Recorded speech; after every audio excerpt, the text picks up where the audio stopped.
Mark, very good to see you today. We are going to talk through the 2 questions you need to answer before you retire.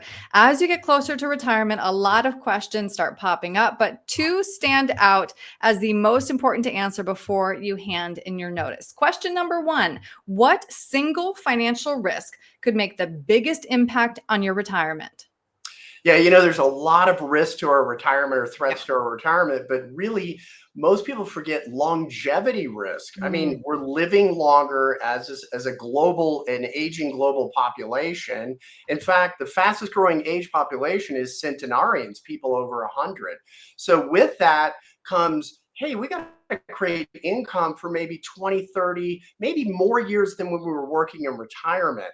And we have to deal with healthcare. We have to deal with more volatility in the markets. I mean, there's all sorts of issues that come up that we have to deal with that people 100 years ago didn't have to deal with. mhm.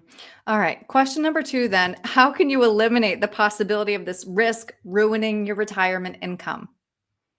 So, there's a number of things that we can do. And I think really people need to kind of rethink. So when you're 3 to 5 years from retirement, you can't think that your accumulation strategy is just going to carry you through, because now you're going to get into deaccumulation or now needing income from this pile of money that you've created.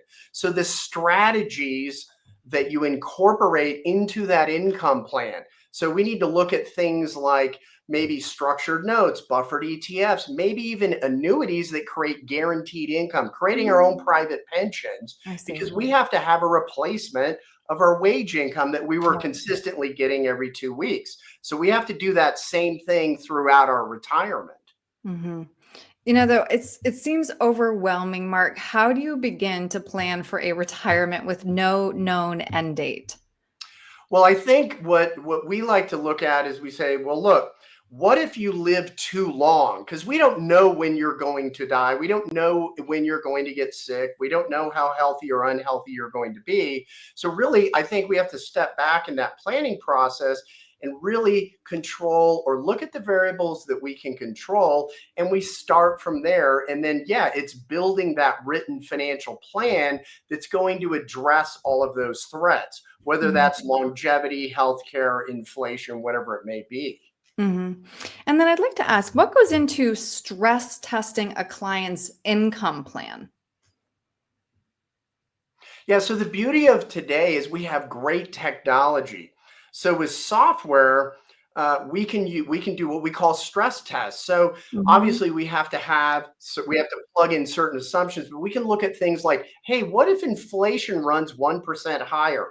What if tax rates double in 10 years? What if healthcare happens the last 2 years of your life? So there's a lot of those things that we can look at, and we can say, how is that going to impact you in your retirement? And then we can step back and make changes today that we mitigate those threats if they occur down the road. Because you're right, we don't know if they're absolutely going to occur or not. So it's Mhm. always the Boy Scout motto: be prepared. Absolutely. Start planning now for those variables, but hopefully a long and happy retirement where we're not worried about our money. So, Mark, if somebody wants to start that proactive planning with you now, what's the best way to reach you? Yeah, so the best way to reach us is just pick up the phone, 303-681-0113. We'd love to talk to you about, these threats, longevity risk, how it might impact you. We can do a Zoom call, an initial call, or, you're welcome to come into our office. We have a big, comfortable conference room, or you can go to our website, mcgregorwealth.com. You can link to my calendar, pick a time that fits in your schedule, and again, we can start that conversation, because I think that's the most important thing, is to start the Yes. conversation. Right. Exactly. Mark, thank you. Thank you, Aaron.